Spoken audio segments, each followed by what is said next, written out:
Да, ја продолжуваме емисијата со господинот Крсто Јовановски, поранешен пратеник од редовите на ВМРО ДПМН. Господине Јовановски, добро дојдовте повторно во студио 10. Добро ве најдов. Она што се случува, што е најактуелно е оваа битка, условно кажано, со клубови, отварање на клубови помеѓу Македонија и Бугарија. Знаеме што се случи се историјата со бугарските клубови во земјава. Сега се отвори и македонски клуб во Благоевград, но помина тензично, таму имаше и протести и како гледате сега вие прво вака генерално сакам да прашам на оваа состојба со отварањето на клубови, како гледате на тој процес?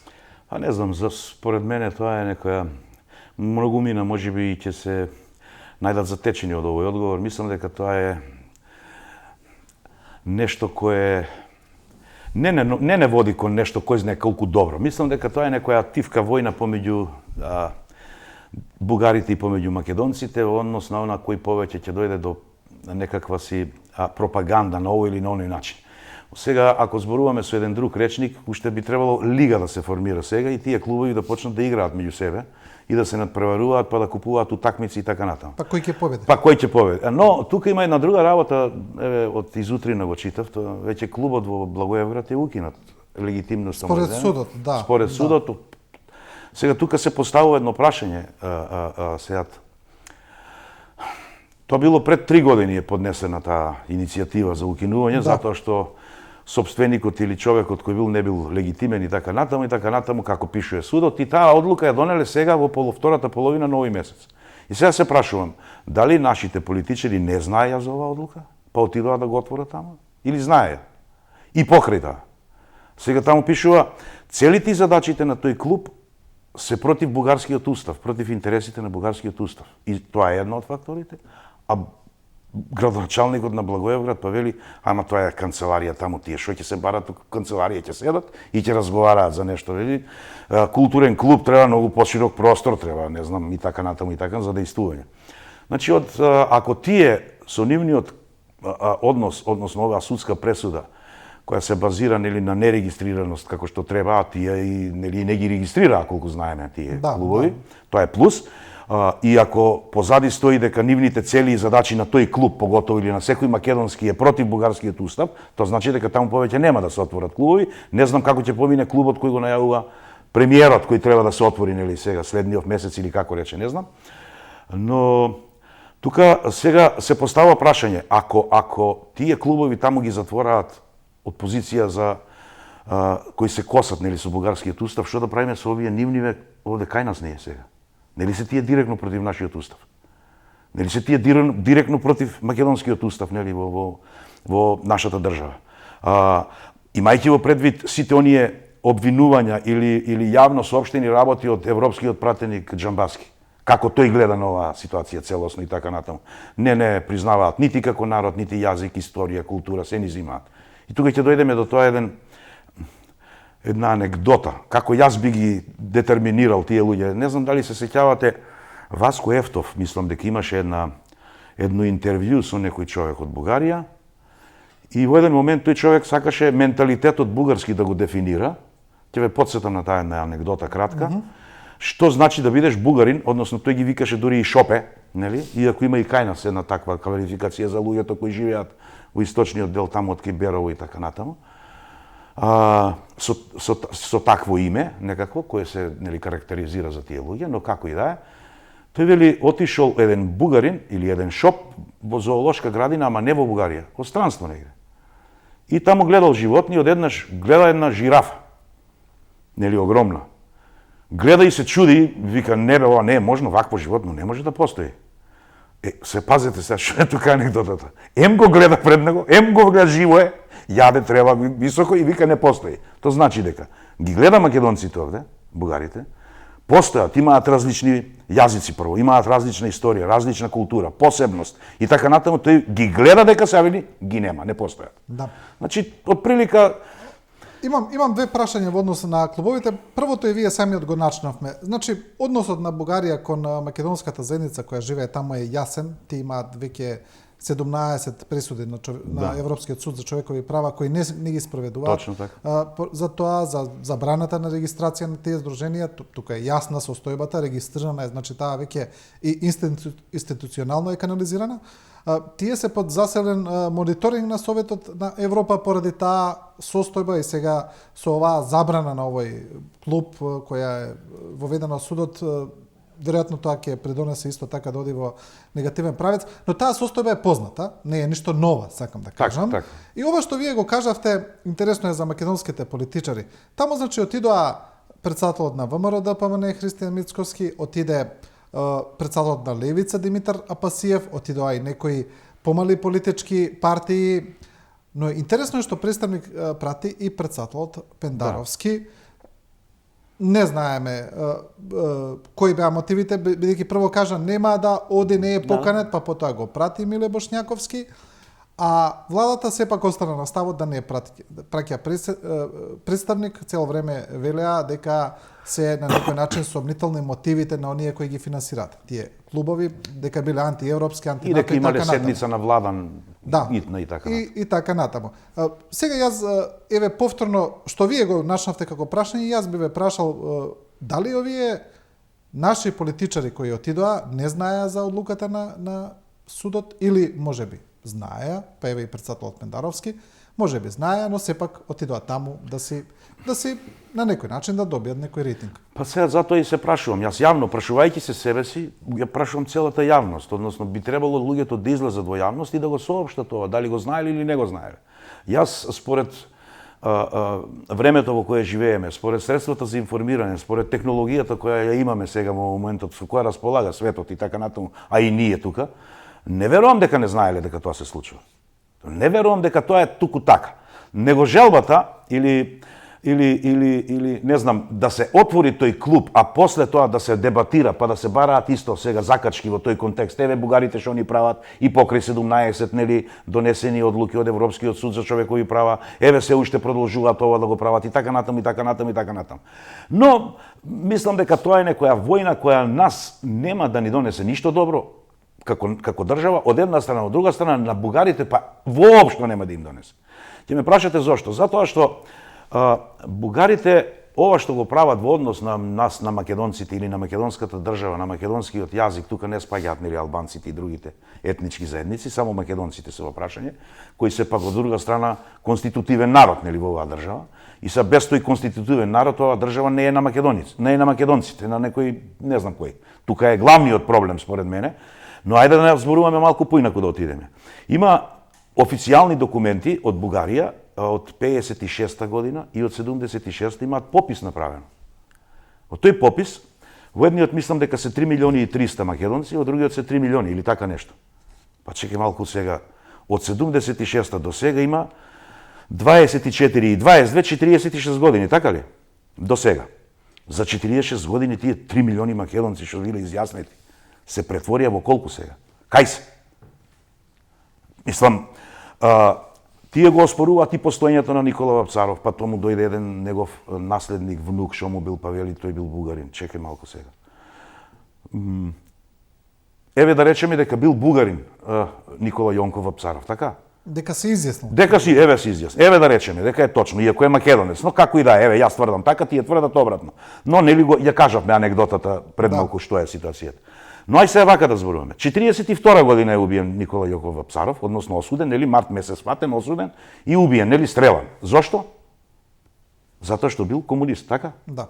Но бил бугарин.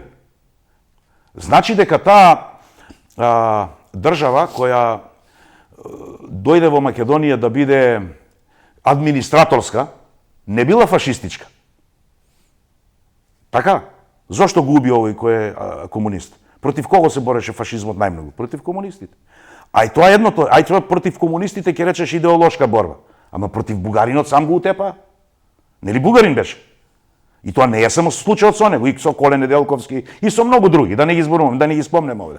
Но мислам да ќе отидеме во други крајности кај што не сакам да дискутирам. Тоа е поле за некои други стручњаци, ние ја знаеме вака работата површно, но јас се занимавам со нешто кое се вика факт, нели како таков, и сега јас како човек кој читал или не знам, не читал, не е важно, има информации, доаѓам до едно сознание дека тука нешто не е во ред. Исто така и клубовите се во тој контекст, значи направени. Мислам дури даже дека клубовите представуваат некакви центри и простори од разни места, кои се финансирани со не знам какви пари и од каде, и тие имаат за цел да не се среди или да не се реши проблемот. Ако сега ние зборуваме од каде тргна тој проблем, ќе дојдеме до оној договорот што се потпишале на 2 август со бугарите. Бугарскиот договор, јас уште тогаш бев во парламентот, иако ние како политичка партија инсистиравме да се неколку членови од тој договор да се тргнат, но тогаш премиер Заев беше, тој не прифаќаше никакви наши забелешки од таа позиција и тој договор се потпиша таков како... Пред се беше оној член за заедничка историја, еден од најспорните. Па не можеш да имаш заедничка историја кога нас документите ни се украдени. Јас ќе ви кажам факт, јас отидов во Богомила, татко ми покојни од Богомила. Отидов да барам некои мои документи, нели од дедо ми Крсте и од татко ми, од неговите сестри и така натаму. Татко ми е роден 29-та година, има дедо ми е роден 1870 и некоја таму и така натаму, но што е са проблемот тука? Работата е што одредени документи од 1900 и некоја година, па до 1900 таму 20 и 30 година ги нема. Кај се документите, некои постари луѓе кои беа пензионери, а работеле во тој матичен дел што е ова, вели бугарите ги зедоа на времето тие. Сега они ги зеле тие документи и викаат ние сме биле бугари. Не, нека бидат ферни, нека бидат честни, нека кажат кои се, што се и така натаму. Украдената историја, кога тогаш ќе дојде до израз? Во оној момент, еднаш на една телевизија, не знам кај бев зборував за ова, во оној момент, кога ќе се отворат границите извън, мислам дека и тука треба да завршиме со оваа тема, во оној момент, кога ќе се отворат границите, и кога јас од тука со лична карта или не знам како ќе отидам до Софија и тој од Софија овде, или ќе отидам до Солун или до Атина и обратно и така натаму, самиот ген македонски кој го поседуваме и го имаме, ќе си дојде до израз и таа Македонија ќе си биде пак така како што треба да биде. Овие работи ќе ни бидат смешни од таа дистанца после. Сега што се случуваат, нели? Ќе ни бидат смешни од проста причина затоа што интелектуално, духовно и морално ќе ги надминеме овие ефтини провокации кои сега ни се случуваат, а се за цел да се разори, нели, интелектуалниот свет, а при тоа во позадина да се прават некои други... Добро, тоа да, ако Македонија кога и ако влезе во Европската унија, тоа би било така. Во однос на бугарските клубови во земјава, она што се случи сега се носи еден измена на законот за регистрирање на граѓански издруженија, ќе се според најавите, според тој закон, ќе се повика овие веќе постоечки бугарски издруженија да ги модифицираат имињата согласно тој закон, каде што нема да бидат дозволени имиња. Тој закон е предлог од опозицијата. Од ВМРО ДПМН, да, власта го прифати на некој начин, да веројатно дека ќе биде донесен таков каков што е. Значи, они ќе треба да ги модифицираат тие имиња да се во согласност, да не се имиња кои поддржуваат нацизам, фашизам, кои се поврзани со Третиот рајх и така натаму. Но ми се чини дека сето ова се случи после еден притисок на јавноста, каде што власта, сега не знам, не можеме да кажеме дека ретерира, но можеме да кажеме дека реагира на некој начин, бидејќи тивко со некакви институционални дупки во законите се дозволи прво регистрација на тие здруженија, не одеше преку правда, туку директно преку централниот регистар, сега на некој начин како да се ретерира и сега се прави обид имињата на тие здруженија да се сменат. Имате ли такво чувство? Па вака сега, ајде, кога веќе ми изборувате, вака сега, секој министер за правда кај нас што беше, или како се вика, не може да не знаел дека кај нас во законот постои дупка во однос на со регистрирање на такви и такви здруженија. Не може да не знаел. Значи, тоа се дозволувало свесно.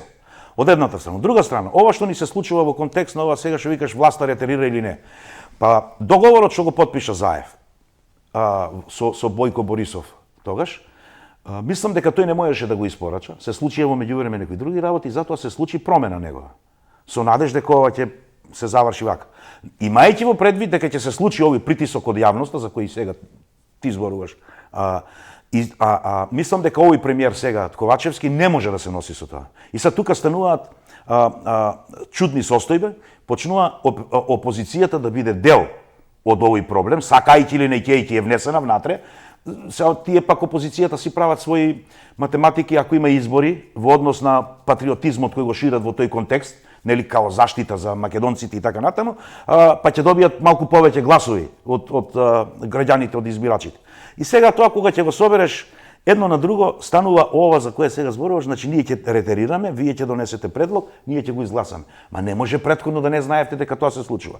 Тоа е едната работа. Втората работа, дали ќе имаат имиња или презимиња на луѓе кои го поддржувале фашизмот и во целост или не знам таму како, ние претходно ги оценивме како администратори, така ги вика Комисијата за историја која нели сега заседава, па учебници менува, не знам таму што се прави и така натаму. Кога ќе излезе во јавност, као готово го изнесуваат и така натаму. Но проблемот е друг. До кога ние ќе ги смениме имињата на цар Борис, нели цар Фердинанд кој е најавен, Иван Михајлов или се, но односот на Ковачки, кога ќе го смениме? Нели? На Ковачевски мислите? На тој бугарскиот пратеник, европратеник. Пазете сега, неговиот став кога ние ќе го смениме? Како ние ќе го смениме неговиот, како ние ќе се бориме со тој став негов? Оти тој неговиот став е малку повеќе отколку фашистички. Тој негира нација, негира народ и така натаму. Сега во тој контекст го слушнав вчера ли беше, синоќ или кога беше министерот за надворешни работи Бујар Османи, каде разговараше во тој за македонскиот јазик од страна на бугарите и дека тој се давал од негова страна и го заштитувал македонскиот јазик. Поводот беше дали оваа уцена сега што ја испраќаат сите албански партии околу во уставот, ако се отвори уставот за бугарите, да влезе и нема да биде јазикот на 20%, него да биде албански јазик. И тој во тој контекст зборуваше дека албанците тој начин кој како го кажува 20%, тој го парафразираше со некоја наша почитување на македонскиот јазик, на државата кој таму и така натаму, не македонски јазик, за европските институции зборуваше, па некако вика слично е тоа, но тоа не е добро сега во овој момент да се прави, ќе си дојде со тек на време. Но вели во еден момент како што јас го бранам македонскиот јазик, сакам така македонците да го бранат албанскиот јазик. И тоа е во ред. Но има едно прашање. Господине Бујар Османи, треба да го прашаме. Имајќи во предвид изјавата на Артан Груби пред не знам колку време беше кога рече, па нас не засега како албанци. Бугарите, македонците ги негираат, не нас. Така рече, нели? На телевизија таму 21, не знам кој. Искрено не сум видел, не можам да така спомнавам, не е важно, но сега тука има едно друго прашање.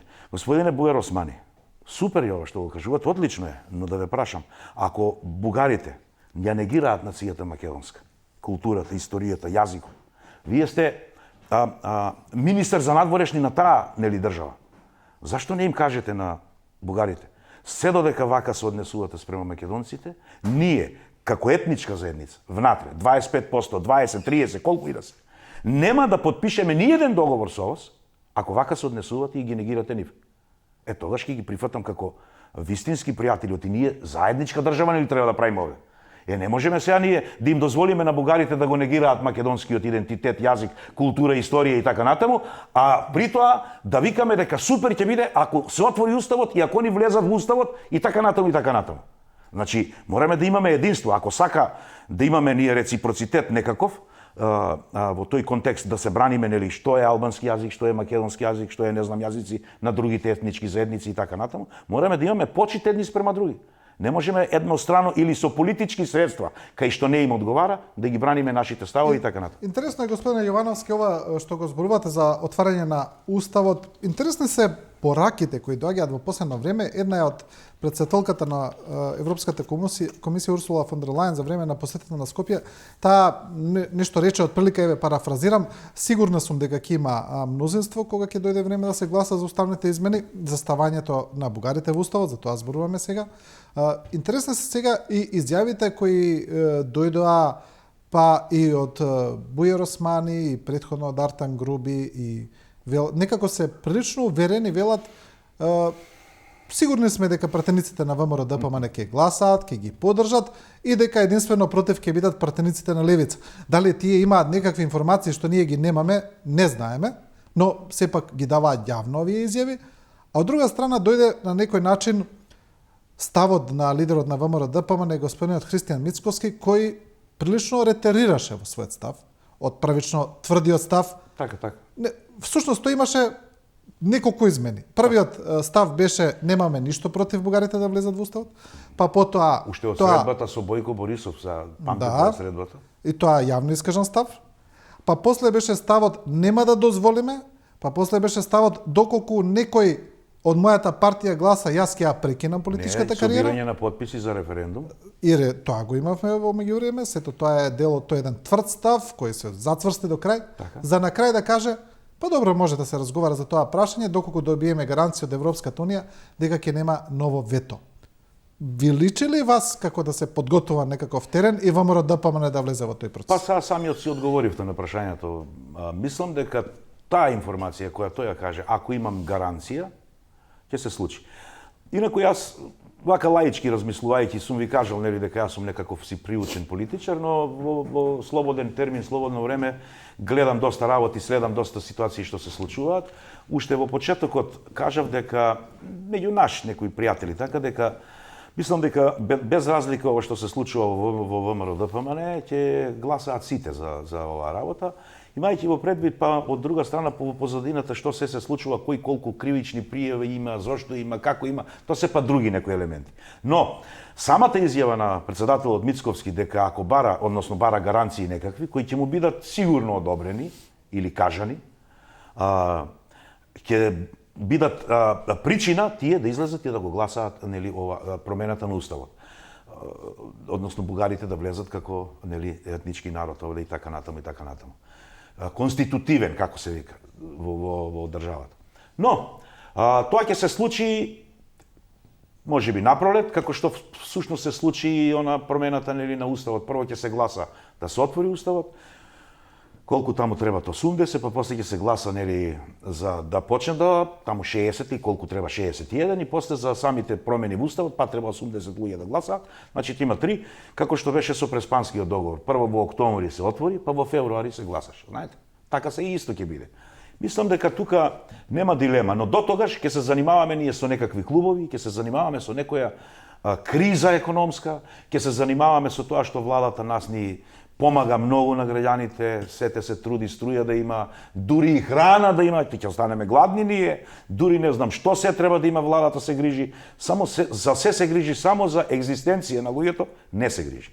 Значи во тој галиматијас нели кој се случува, за жал, дали ќе добиеме или ќе изгубиме со тоа, јас не знам, но имајќи во предвид историски ако одиме наназад, од кога ни кажуваа, нели, направете ова, ќе влезете во Европска унија, во НАТО, сменете го името, сменете го ова, сменете го знамето, ако се сеќаваш, нели, и така натаму. Па имаше една идеја и химната да се смени, па да не било ова, да не било тоа.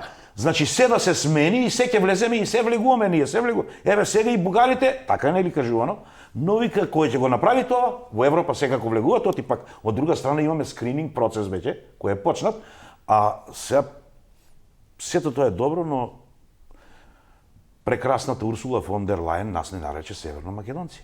За жал, и не е прва. И се повторува некако таа грешка, симптоматично. Да речеме, не знам дали е грешка. До вчера ни вика вашиот народ од вашата земја. Не, они вела дека е грешка. Претходно и Макрон и други, значи, високи западни званичници го повторуваат тоа и цело време велат грешка е, сгрешив. Можно ли е толку да грешат? Не верувам. Во континуитет. Не верувам. Тие се толку прецизни и точни во нивните позиции, кај се, што се и што работат, зошто доаѓаат овде, која е нивната цел. Тоа е толку точно пресметано, така да оваа грешка не верувам дека е грешка, но може би ќе треба во иднина пак. Не знам јас дали ќе имаме ние мог да се спротиставиме на тоа. Јас затоа велам. Дали е тоа, се извинувам, може би еден суптилен притисок кој цело време се прави под маса, например, се даваат пораки, еве, условно кажано, што ве чека доколку не одите на напред. На личните карти што пишува граѓани на Северна Македонија. Пазете сега што се случува тука, господине сега. Сите се албанци, власи, бошњаци, турци и така натаму и така натаму. Ние сме граѓани од Северна Македонија. Едната работа. Втората работа, доаѓаме до сознание дека ние како македонци ќе бидеме емигранти во сопствената земја. Тоа е најстрашното, тоа е најпоразителното. Како тоа ќе го пребродиме? Зборувам како менталитет, како народ. И дали воопшто ќе го пребродиме, не знам. Оти грешката која се направи со потпишувањето на тој пријателски договор со бугарите, неминовно дојде до ова. Никој нас не тераше да потпишуваме таков договор. Кој не притисна? Европа немаше никаков притисок тоа да се направи. Него, ете, така им текна на господинот Заев и на Борисов, хајде ќе направиме договор. Ние имавме ли претходно најава од Европска унија дека треба да се потпише таков договор? Јас колку се сеќавам немаше. Значи ние сами си дојдовме до тоа. За да дојдеме до тоа фамозно едно општество, или не знам како се вика, и доаѓаме до една ваква сега ситуација во која ние сме стварно во некаков безизлез. Како ќе излеземе од ова?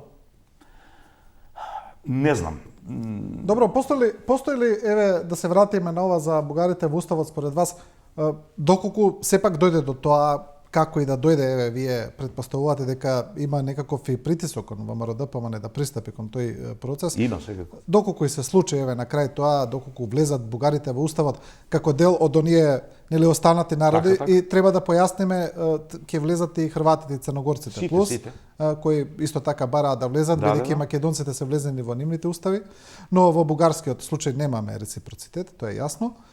Доколку влезат, постои ли некаква опасност, еве, не знам, за македонскиот идентитет, доколку во Македонија и бугарите бидат дел од уставот? Па постои вака сега, ако одиме, постои како јас гледам на работата.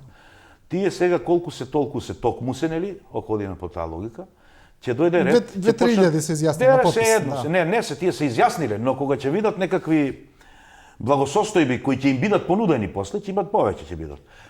Ќе бидат повеќе и ќе формираат политичка партија.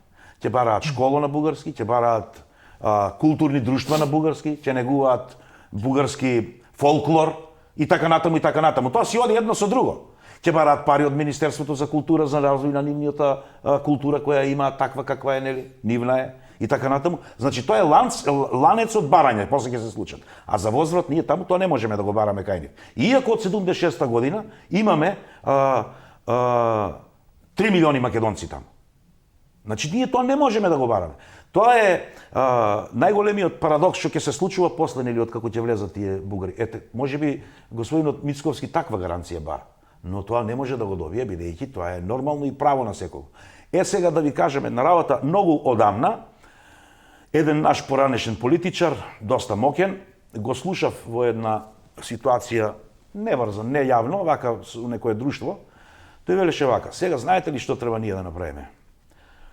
Кажете, ние сега треба да направиме вака. Тие македонци кои имаат околу 100.000 пасоши, нели, македонски, има бугарски пасоши и македонци. Да. Тие знаеме зошто ги извадија за екзистенција и така натаму. Се потпишува бугарски происход да биле нивните родители, дали се служуваат или не и така натаму, со цел само да излезат од кризата во која се наоѓаме, и сега тоа се случуваше, нели, во минатите 10 години интензивно, дури и повеќе. Сега за тие 10 години некои од нив станаа, богами, пристојно, со доста пристоен за работен капитал. Добро ситуирани. Добро ситуирани и така натаму. Сега тој заговараше вака: што ќе биде ние ако во Бугарија од тие македонци, односно со бугарски пасоши, направиме партија? Имаме право, нели, бугари се тие. Може да гласаат, да. Може да гласаат таму за посебна партија која ќе ги брани македонските интереси, односно да биде подметнато како кукавичино јајце, која од друга страна ќе собере 5 пратеника, 3 пратеника, 8, не знам колку. И ќе можат во рамките на бугарскиот парламент да се борат за правата и слободите, човечките права и слободи, нели, на македонците таму. Значи постоеше една таква, значи постои се уште таква опција. Од наша страна тоа само треба да се канализира. Како идеја го зборувам ова.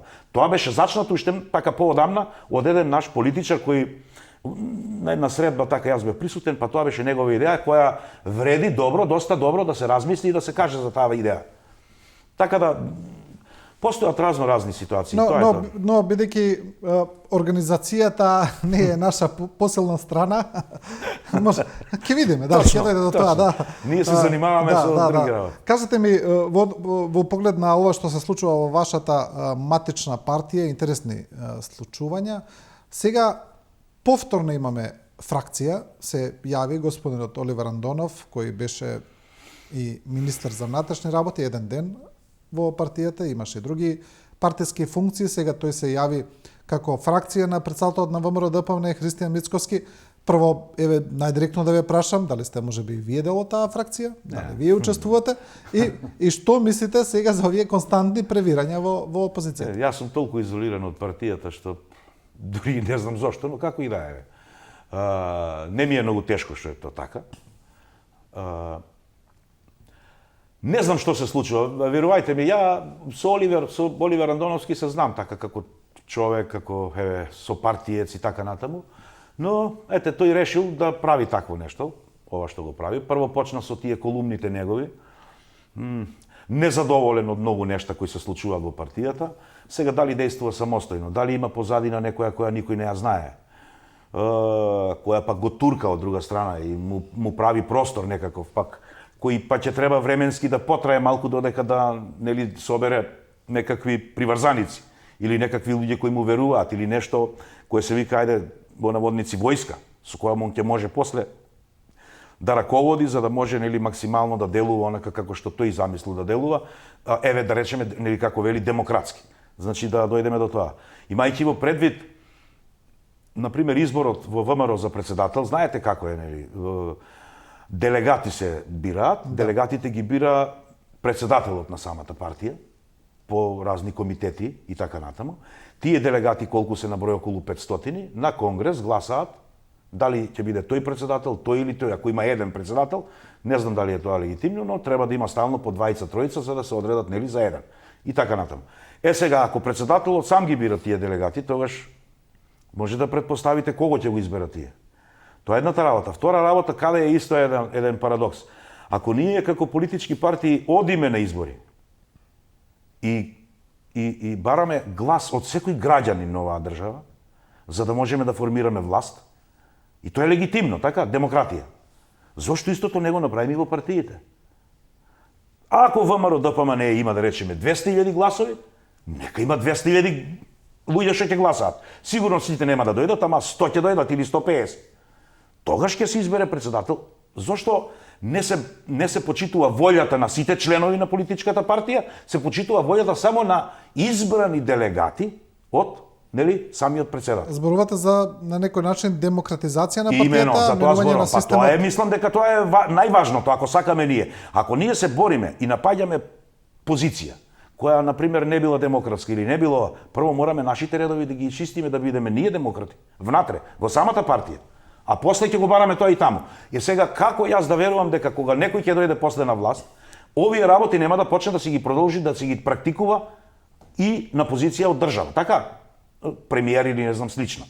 И практично ние веќе 30 години живееме во тој така зачаурен свет, нели, со бара и со мочуриште.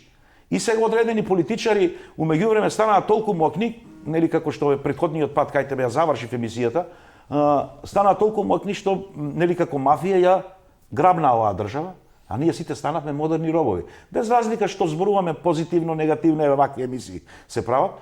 И сега кој не знам кој колку ќе извлече поуки од сето ова што го зборуваме. Дали е воопшто народот наш спремен да нешто вакво? Оти ова сето мене ми личи да дојдеме во ситуација како што во Бугарија сега имаше нели 38% колку излегува на избори од таму. Да. Замислете сега они може да формираат влада, уште се во преговори, со 38% од излезност малку е. Им се повторува тоа трет пат. Трет пат. А кај нас ќе биде дали и 35 ќе имаме. Значи доведена е ситуацијата со многу помалку е излезност да формираме влада. Тогаш ти не си легитимен представник на таа држава. Нели? Зборувам за една апатија која се случува. За една апатија која се случува кај народот генерално. При тоа имаме прилика, сите зборуваме јавно, полујавно, меѓу друштво, меѓу гости кои ќе ти дојдат во ресторанче, во кафичка и пиеме кафе и така натаму, колку се краде, замислете. Колку се луѓето тендери се распишуваат. Огромна плячка се случува во моментот во државата. Мислам се случувало и порано, но сега е ептене ова апла. И при тоа го слушам господинот премиер, како да не реагираш на ова, не знам сега. Вели, народот многу да не зборува, бидејќи ние како власт му овозможуваме да плаќа поевтина струја. Знае ли тој народ колку ние даваме од буџетот за да има поевтина струја, односно да не плаќа толку скапо? Замислете, господине Реаз, сега тоа го кажува премиер на држава. Чекај, господине премиер, Прво, ти не излеза на избори да бидеш премиер, ти стана премиер по друга линија. Но, еве и премиер си. Како можеш ти со парите од народот на кој располагаш да им кажуваш така? Па ти треба да овозможиш услови тој народ да живее како што треба. Ти треба да овозможиш услови да може да имаат струја. Иако е криза, кризата знаеме од каде и што е, но ако има криза, иако е таква и таква, ти си должен да обезбедиш услови, а не да го критикуваш народот, оти од тебе побарал отчет некаков и така натаму.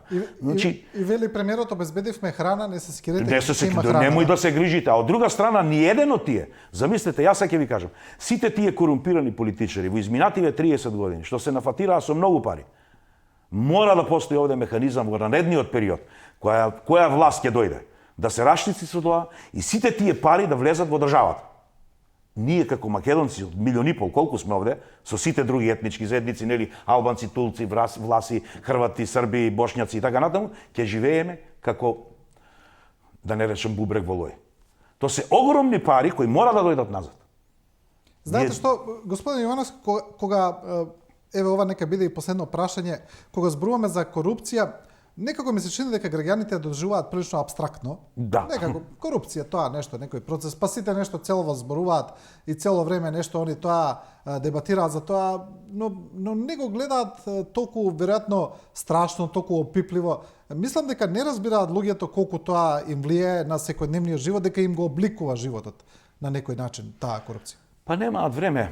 Од една страна се многу притиснати и секој што гледа телевизија во денот се случуваат не знам колку соопштенија, не знам од кој калибар. Кажете ми ти, еве на вашата телевизија колку соопштенија досега имате прочитано за криминал и за корупција?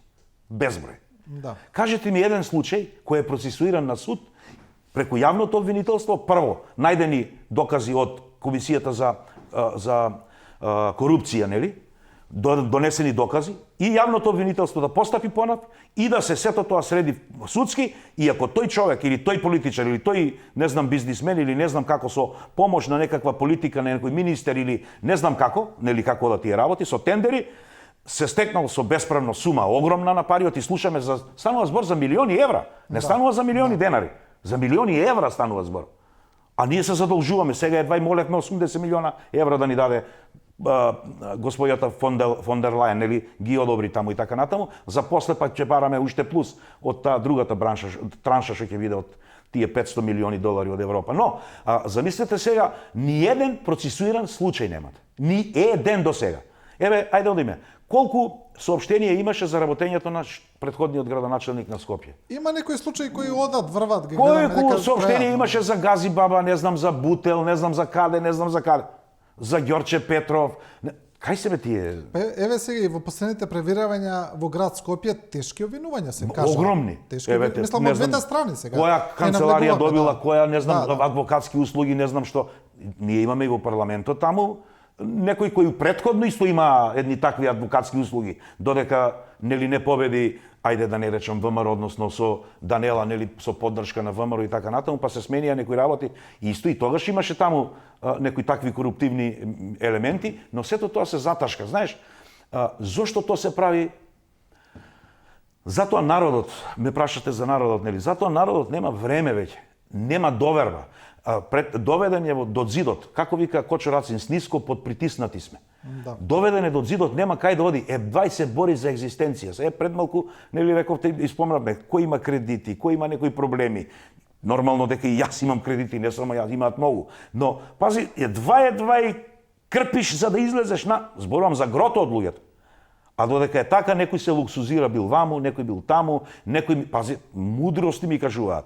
Ја и минатиот пат кажав овде. Имаме ние некакви, еве сега актуелно е за администрацијата, така? Сега скоро бев на еден состанок каде што видов дека во многу министерства имаш државна и јавна администрација. Да се чуди човек, државна и јавна. Па сега балансер ќе воведувале, ама со балансерот и луѓето од диаспората да влегле. Не знам, но како и да е, таа државна или таа јавна администрација е толку многу бројна, што гледав јас, имаше некакви параметри земени и проценти. Значи, најголем процент вработени се со средно образование. Тоа значи дека се непрофесионалци. Многу помалку има со високо, па со, не знам, нели, со докторски титули, односно магистерски, тоа скоро и да е минорно. Да. Сега, што е најголем проблем? Гледам по министерствата, има осипување на луѓето внатре во администрацијата, од едно место на друго. Каде се зголемува бројот од тие луѓе? Кај одат? Во разни агенции, кои ги формираше оваа влада, многу агенции формираше, од друга страна се полни со буџет, голем буџет имаат и имаат можност да прават тендери на кои учествуваат не знам кои и така натаму, а за тоа па зимаат многу поголеми и подобри примања или плати сите кои се вработуваат таму. Значи се испумпуваат парите од оваа администрација и од таму. И затоа има незадоволство. Ако ти си премиер на држава и ако секој дневно ти се случуваат штрајкови или некој ти најавува штрајк, не можеш да ми кажеш дека е супер, дека одиме кон многу добро, дека готово, еве, скрининг процес почна се. Еве, скринингот да го земеме, тоа го спомна и министерот Буер. Сега нашите само слушале, а после ќе даваат отчет, нели, за тоа, односно ќе почнат да работат. Ајде сега да прашам друго. Ако оваа политичка моментално поставеност на тие политичари кои ги имаме и од позиција и од опозиција и така натаму, а цело време зборуваме дека нештото не е во ред, нели? Да. Ако тие ја спроведуваат таа политика, односно тој скрининг, тогаш ние не можеме да излеземе од овој круг во кој сме внатре. Затоа сакам да кажам дека ако новата амбасадорка која треба да дојде од Соединетите Американски држави, таа уште претходно нели имаше една информација, не знам дали ја проследивте вие, $5 милиони како ќе биле употребени за средување во судството, во обвинителството и така натаму. Но јас се прашувам, како ќе направиш ти да ја средиш ситуацијата во судството и во правосудството и во ова, како се вика, и во обвинителство, ако претходно не донесеш на власт луѓе кои се спремни, нели, да го направат тоа. Односно, што сакам да кажам? Професионален судија или обвинител, на кого не му е гаеле дали пред него стои некаков политичар кој има моќ, или стои некој човек кој украл или не знам направил некаков криминал. Гледате ли вие надеждите дека ќе дојде некој на власт? Јас сум оптимист во животот, никогаш не сум бил песимист. Јас знам дека ќе дојде. Прашање е на време. Бидејќи вака како што оди, нели викаме, балонот се дуе и ќе пукне. Не може повеќе да оди во ова. Веќе ова е, мислам дека последно, затоа што, зошто? Затоа што треба да се случат уште тие уставни промени со бугарите, треба уште нешто ситно да се направи и мислам дека на луѓето ќе им дојде до овде. Сега скоро разговарав со еден прекрасен човек кој е стручњак во неговата област, минералог, односно човек кој се занимава со рудни богатства. Негде како 75-6 години човекот, но многу витален, и тој мене ми вели вака. Го прашав нормално јас, какви се можностите на Македонија во однос на рудните богатства и дали можеме ние преку нив да дојдеме до некаква благосостојба. Тој ми рече вака: рудните богатства во Македонија доволно е да има експлоатација на рудите, металуршка индустрија и тешка индустрија за преработка на тие метали. И може тука да влезе нешто сточен фонд, нели, и земјоделие. Друго ништо не треба да има. Македонија има да цвета. Толку рудни богатства имаме. А зошто не се експлоатираат? Нема виза.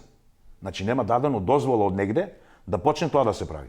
Со тоа мене ми дава за право да размислувам дека ќе дојде таа виза. Прашање е кога сега? Дали ќе бидеме ние живи или нашите деца ќе имаат некаква таква благосостојба? Ние имавме еден план така за отварање на низа на рудници, но некако се случија едни протести кои сето тоа го стопираа. Друга тема е Друга тема е, ако ви кажам колкав процент таму на тој рудник има злато, колкав процент има бакар, колкав процент има молибден, верувајте ми, ќе ви се крене косата на главата. Да. Добро, господине Јовановски, ви благодарам за ова гостување. Ви благодарам и вас, се надевам дека го задржавме вниманието на гледачите. Ако најдовте задоволство, добро, ако не, критикувајте не, пишувајте, кажувајте, вашите ставови секогаш се за нас добре дојдени. Да, благодарам. Крсто Јовановски, отворен како и секогаш. Останете со нас, продолжуваме со претседателот на Обединените за Македонија, господинот Јанко Бачев.